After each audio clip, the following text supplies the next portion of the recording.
Hello, you're listening to Chai Across Generations, a podcast about building connection within the South Asian community and bridging the gap between generations. This is Nikhil. And this is Shankar. We all know that there are lots of topics that are hard to discuss or off the table between generations.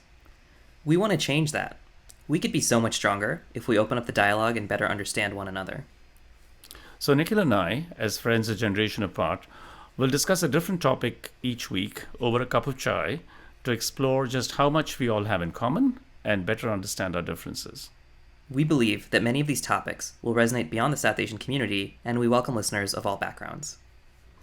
We recognize that others in our generation may have different perspectives, and we hope this will spark interesting discussions. So let's dive in. In our very first episode today, we're going to introduce ourselves and share our vision for the podcast. Shankar, why don't you get us started? Surely, Nikhil. So, to kind of trace my path, I was born in India, in the south of India, state of Tamil Nadu, and I moved to Delhi at a pretty young age. I think I was about 10 years old, and I went through most of my middle and high school in Delhi. And then I went on to do my undergraduate in Bombay. So I spent about first 18 to 19 years of my life in India. And then I came over to the US for higher studies. So I did my master's and got my PhD. And since then, of course, I've been continuously in the US, living and working here.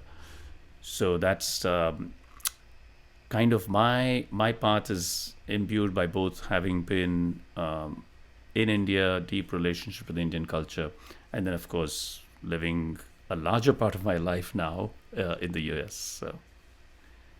Yeah, thank you for sharing that. So I was born in India, also in Tamil Nadu. And then at a young age, at the age of 2, my family moved to Ireland for a year, so not very long. And then we moved to the US. So I've spent most of my time in the US. I'm now 30 years old. And I have grown up as an Indian American. I am kind of trying to make sense of what that means, I guess. Maybe I think a lot of us in my generation are. But as a kid, we would go back to India every couple of years to see family. And I grew up watching, some Tamil movies and listening to music. So that was a part of my life, eating a lot of Indian food. But that was kind of part of the influence that it had on me. And I find myself just coming to a different understanding of my culture or wanting to explore a different understanding of my culture these days, which is why I'm kind of excited about what we're doing here. Great. That's really interesting. And I should add, I'm 55, so we're about a generation apart, I'd say. Yes. And I'm so glad you talked about music, because I think the kind of discovery that Indian Americans who've been grown up here for the most part, the sort of novelty and discovery that they have of Indian culture is in reverse kind of what I had when I came to the US. So for me, a lot of the music that I listen to now is blues, jazz, soul, funk. So it was learning about that. And that was new for me coming here. So pretty cool. There's kind of a mirror thing there. Yeah, absolutely. And I did also want to chat with you about, why now? Why is this the right time for us to do something like this? It just feels right, Nikhil. Well, it's a good question. And I guess, we know each other somewhat recently, but so well that it just feels right. But I think it's a legitimate question. As I was talking, I have a daughter, and she's just turned 19. And I kind of feel that I've seen, her growth through all those stages of life, and she's a full adult now. And I think it gives me a certain perspective. And of course, I have friends in the Indian community here, and we talk about our relationship with our children and the next generation. And my mother now is also, she's 84, and I can see my relationship with her also changing over the years.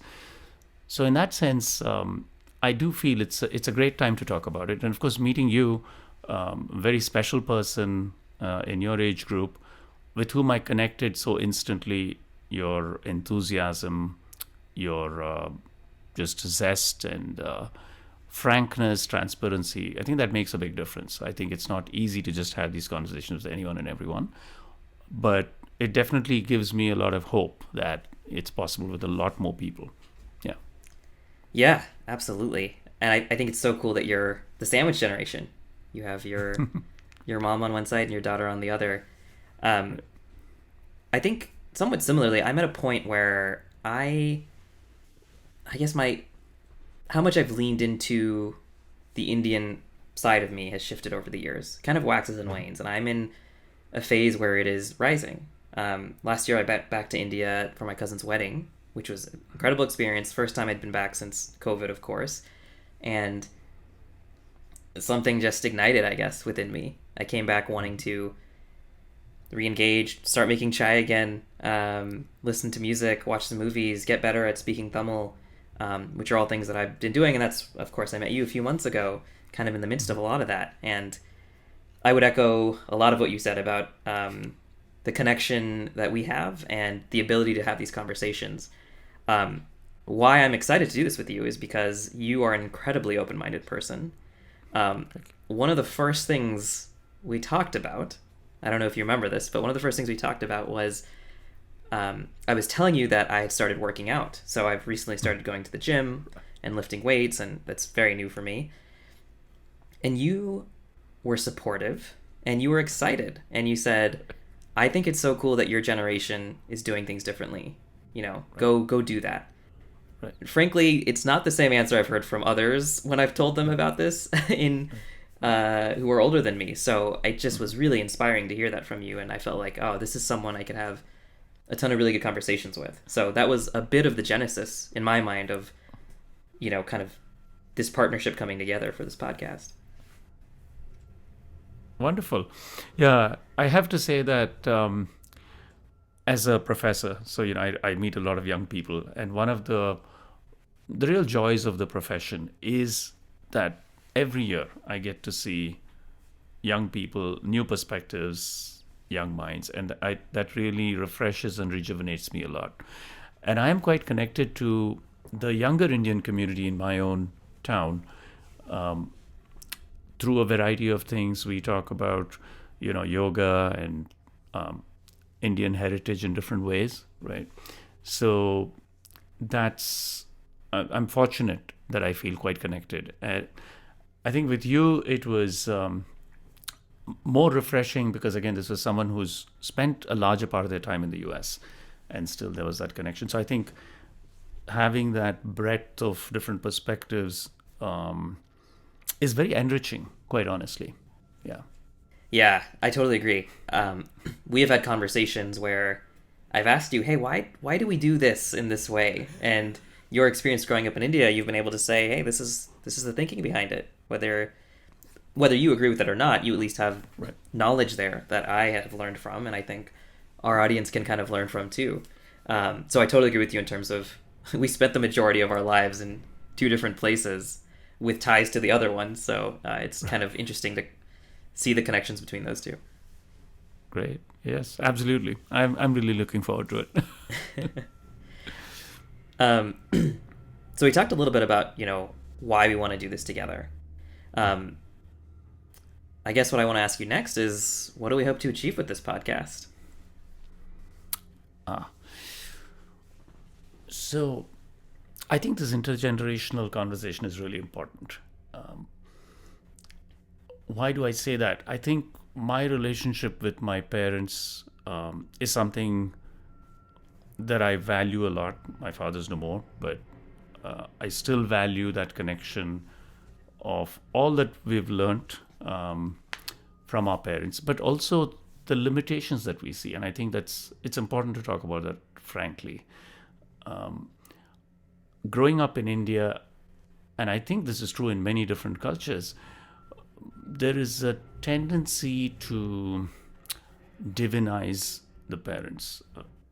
And, in Sanskrit, you'd say Matra Devo Bhava in the scriptures. And I get the intent of that. But at the same time, I think we're human.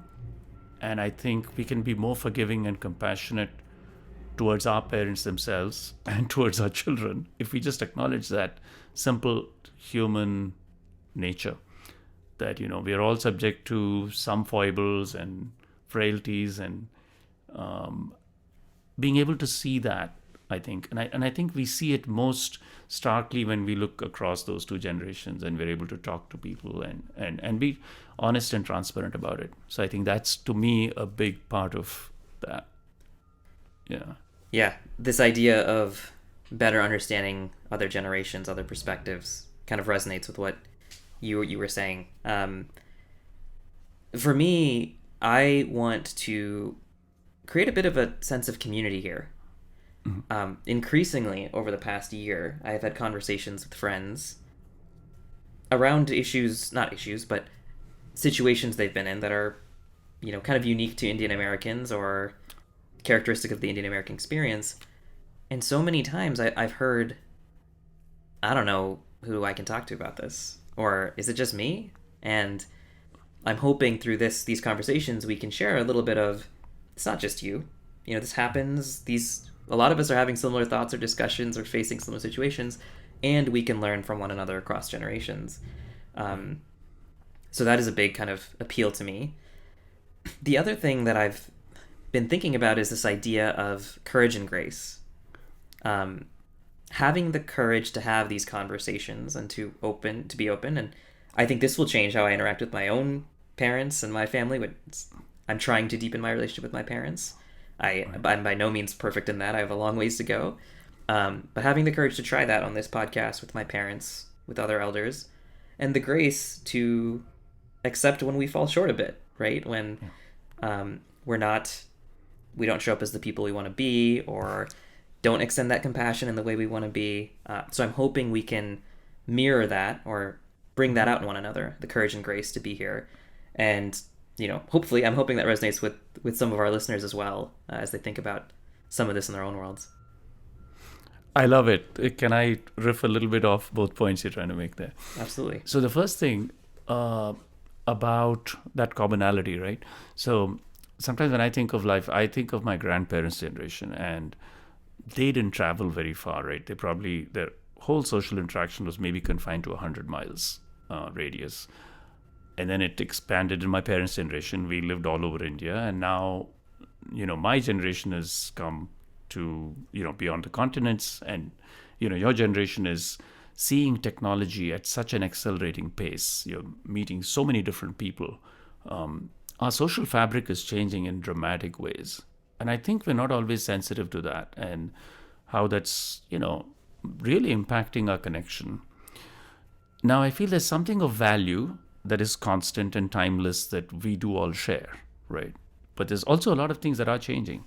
And I think being able to see that and being able to probably successfully gain energy from both the timeless wisdom and, like you said, the grace to adapt to changing circumstances. So I think that's the first point that sparks in my mind. The second point you made is so true about courage and grace. I think the older that we grow, if we can be more humble and realize that, I'm wrong many times, maybe too many times that I care to admit, that's okay. That doesn't make me a cruel or evil or imperfect person. It's all right. It's part of being human. And I think being able to actually communicate that to the younger generation is very powerful, because you actually make friends. You become really close, and they start to trust you, and they start to respect you because of that. It's earned. It's not because I'm older than you. I think that's an important thing that I wish I had when I was growing up. And I'm really happy if I can communicate that to the next generation. There's a lot to learn from younger people, and there's a lot that we have to share also. But the only way we're going to do that is in an atmosphere of mutual respect. It's not going to happen if it's just top down. That's my feeling. Wow. That's so powerful. This is one of the reasons I love talking to you. There's the ability for you to say, I am wrong sometimes, and I have much to learn is so inspiring to hear. And that is definitely true of me as well. Um, and, but, I wonder sometimes if my parents and people in my parents' generation in general, if there's that pressure to know, right? Like your kids are looking to you for X or Y, and so you feel like you have to know. Maybe you don't feel like you can show that vulnerability or say, look, I don't know actually. So the fact that you're modeling that, I think, is really inspiring. And it's something that I think I can learn, and uh, something I want to keep in mind is, I guess when you're younger, you tend to feel like you know it all, right? Like I've had phases in my life where I felt that way. There's still a version of that's in me. But hearing you say that, it's like, well, I believe I know less than you, or I've had less lived experience than you. So it promotes this atmosphere of kind of humility to say, I do know certain things at this age, Yes. but I have so much to learn from you and others. And it's like they say, right? Two heads are better than one. So why tackle some of these things alone when we can maybe do it together and with this community? I think that makes a lot of sense. And believe me, I've been there when you said, I thought I knew it all. I've been there a long time. So I'm glad you shared that. And it resonates. We've all been through that. And I think the more we're able to just see it and be honest about it, Yeah. it's powerful. Yeah. The other thing I'll add about, my hope for this podcast is I hope it's a bit of an active community or channel.